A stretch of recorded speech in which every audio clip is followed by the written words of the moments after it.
Olá, sejam todos bem-vindos ao T-Pace.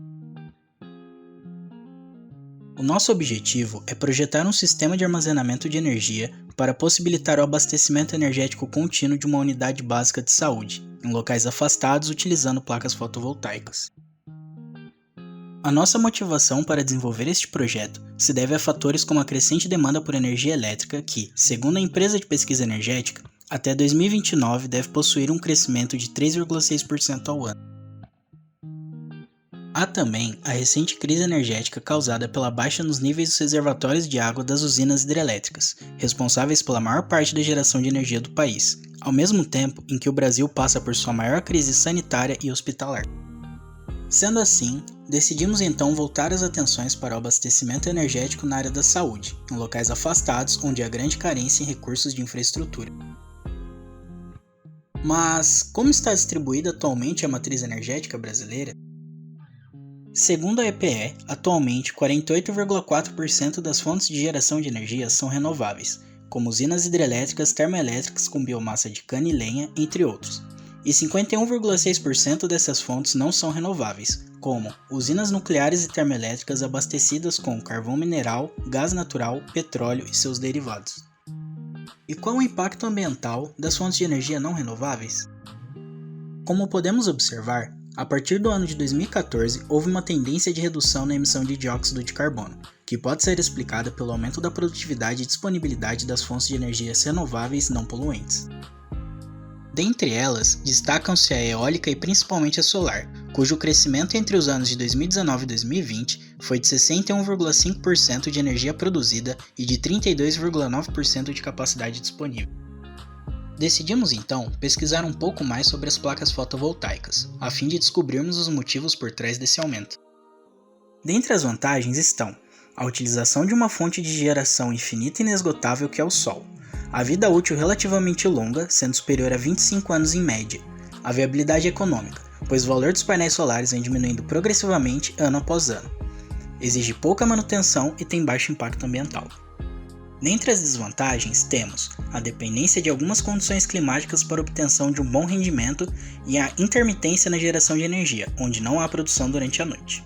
Para contornar este último problema, se faz necessário o uso de um sistema de armazenamento. Realizamos então uma pesquisa dos principais meios de armazenamento de energia. Primeiro, temos as hidrelétricas de bombeamento.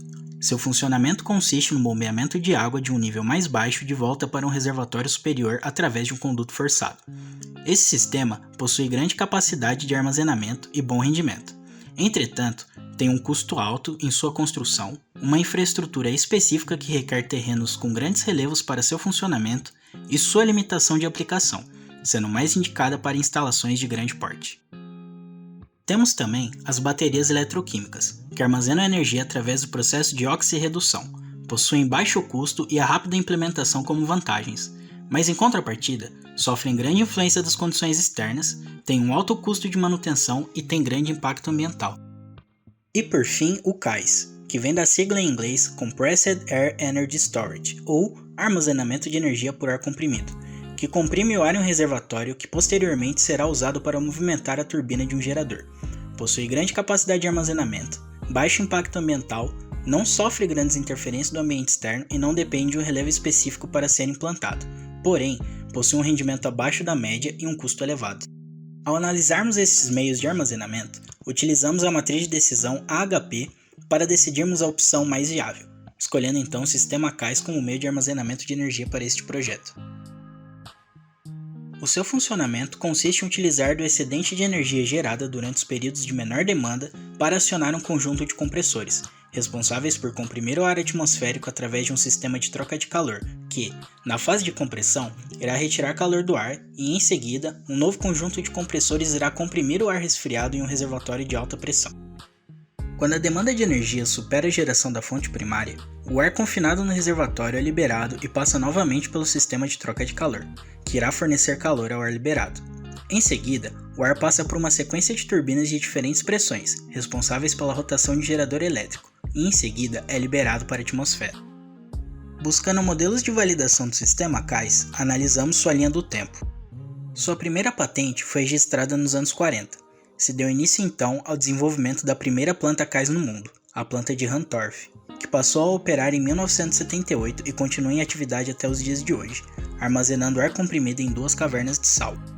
A partir daí, novas plantas passaram a ser discutidas e estudadas pelo mundo, como a planta de Macintosh, que passou a operar nos Estados Unidos da América nos anos 90, utilizando também como reservatório uma caverna de sal, mas diferente da planta alemã, Macintosh possui um sistema de recuperação de calor, o que levou a um aumento na eficiência de 42% para 54% e, consequentemente, uma redução no consumo de combustível de até 25%. Ambas as plantas utilizam como fonte de geração primária uma usina termoelétrica. Atualmente, Hantorf e Macintosh são as únicas plantas de grande porte em funcionamento no mundo. Houveram alguns projetos descontinuados, alguns ainda em fase de desenvolvimento e outros já com datas de operação, como a planta da Pacific Gas and Electric, nos Estados Unidos. Pensando em uma proposta adequada para nosso projeto, onde a solução busca atender à demanda de energia de uma UBS, vemos que o armazenamento em cavernas passa a ser inviável, devido à sua dimensão e dificuldade de construção, e a fonte de geração primária deve oferecer baixo impacto ambiental. Sendo assim, buscamos referências em outros projetos ainda em desenvolvimento, e o projeto que mais se adequa ao nosso propósito foi desenvolvido na Universidade de Nápoles, na Itália. Trata-se de um cais desenvolvido para suprir a demanda de uma estação de rádio, onde a fonte primária de energia será um conjunto de placas fotovoltaicas. O sistema será composto por 4 subsistemas, serão eles: o sistema primário de geração de energia elétrica, que será composto por um conjunto de placas fotovoltaicas; o sistema de distribuição, composto por inversores responsáveis por transformar a corrente contínua gerada pelas placas fotovoltaicas em corrente alternada; um relógio de luz bidirecional, responsável por informar a necessidade do acionamento do sistema de armazenamento e também por acioná-lo, e um quadro de luz convencional para o fornecimento de energia gerada ao local desejado.